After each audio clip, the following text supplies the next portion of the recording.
Bienvenue dans le monde merveilleux des contes et chansons. Quand tu entendras cette musique, tourne la page. Je vais te raconter une histoire.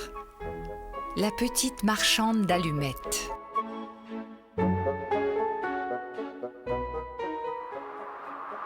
C'était le soir du Nouvel An, dans une petite ville du nord de l'Angleterre.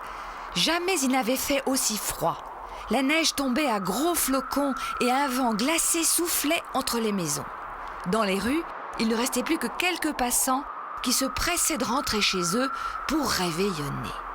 La soirée était déjà bien avancée et la nuit commençait à envelopper de son grand manteau noir la petite ville. Pourtant, malgré le froid et l'obscurité, une petite fille marchait seule dans les rues, comme si elle ne savait pas où aller. La neige avait pratiquement recouvert ses grandes boucles d'or. Son nez était rougi par le froid et la fatigue avait creusé ses yeux. Son visage, empreint de douceur, respirait la gentillesse. Son petit manteau usé et rapiécé de toutes parts lui couvrait à peine les épaules. Autour de son cou était accroché un grand panier rempli de boîtes d'allumettes. La petite fille était pieds nus. Oh, elle avait bien eu des pantoufles en partant de chez elle, mais c'était celles de son père. Elles étaient beaucoup trop grandes pour elle, et elle les avait perdues en traversant une rue en courant pour éviter une voiture. Elle n'en avait retrouvé qu'une, et un méchant garnement, pour s'amuser, la lui avait volée. « Cela fera un berceau pour les poupées de ma petite sœur !» lui avait-il crié en ricanant. La petite fille avait bien essayé de le rattraper, mais courir pieds nus dans la neige avec un panier aussi lourd autour du cou, ce n'est vraiment pas facile. La petite fille n'osait pas rentrer chez elle, non pas parce qu'elle avait perdu ses pantoufles, mais parce qu'elle n'avait pas vendu une seule boîte d'allumettes de toute la journée. Elle vivait seule avec son père, car sa mère était morte alors qu'elle était toute petite. Ils étaient très pauvres, et la petite fille vendait des allumettes dans la rue pour aider son papa à gagner un peu d'argent. Elle s'approchait des passants avec son joli petit sourire. « Des allumettes, madame ? Désirez-vous une petite boîte ou une grande ?» Comme elle était heureuse lorsqu'elle sentait quelques piécettes glisser dans sa main. « Ce soir, papa sera content », se disait-elle. Dans le quartier, on la connaissait bien et on l'appelait la petite marchande d'allumettes. Mais aujourd'hui, elle n'avait rien vendu et la journée touchait à sa fin. Pourtant, elle ne pouvait se résoudre à rentrer chez elle. De toute façon, à quoi bon rentrer à la maison ? Se disait la petite fille. Chez moi, il n'y a pas de maman pour m'embrasser. Il n'y aura pas de fête pour le Nouvel An. Il n'y aura pas de feu pour me réchauffer. Depuis la mort de grand-mère que j'aimais tant, papa est devenu si triste. Il me parle même plus.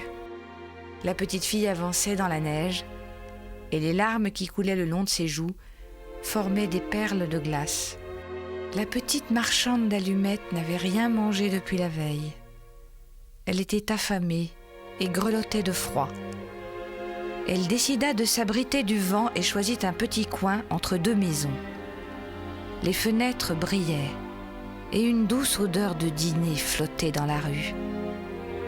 Recroquevillée, ses petits pieds bleus de froid repliés sous elle, elle cherchait un moyen de se réchauffer.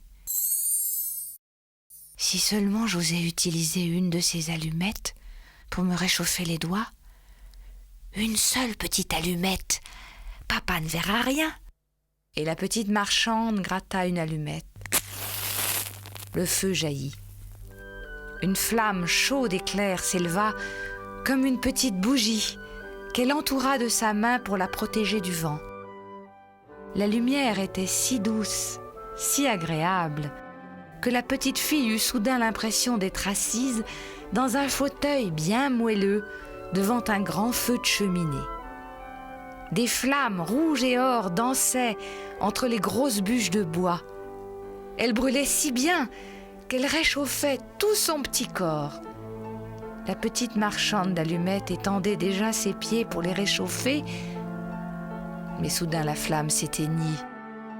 La petite fille resta là, seule dans la neige, dans l'obscurité, avec dans sa petite main rougie par le froid un petit bout d'allumette brûlée. Le vent souffla de plus belle et elle frissonna. Si j'osais utiliser une seconde allumette, mon rêve continuerait. Papa ne verrait rien. Si je n'en gratte qu'une. Et elle gratta une seconde allumette. La flamme s'éleva et éclaira le mur d'une belle lueur dorée. Les briques devinrent alors transparentes comme une vitre, et elle vit devant elle une grande salle à manger. 2 lustres de cristal baignaient la pièce d'une douce et chaleureuse lumière. Sur la table, couverte d'une nappe blanche comme la neige, étincelaient des assiettes en porcelaine, des couverts en argent et des verres en cristal. Au milieu, une dinde bien grillée, entourée de succulentes petites pommes de terre, dégageait une délicieuse odeur. Soudain, les chaises s'écartèrent comme pour inviter la petite fille à ce savoureux dîner. Déjà, elle s'avançait pour prendre place à la table et déguster la dinde rôtie dont elle avait tant envie. Mais l'allumette s'éteignit. Il n'y eut plus que le vent et le grand mur glacé. La petite fille, que ce miracle avait fait rêver un instant, fut encore plus triste qu'avant. Il faut que ce rêve continue. Après tout, 2 ou 3 allumettes, c'est la même chose. Papa ne verra rien si je n'en gratte qu'une de plus. Et la petite fille gratta une 3e allumette. Et elle se trouva sous le plus magnifique des arbres de Noël, couvert de boules et de guirlandes multicolores. Un arbre plus grand et plus beau que tous ceux qu'elle avait vus dans sa vie. Même dans les vitrines des plus beaux magasins de la ville, il n'y en avait pas d'aussi grand.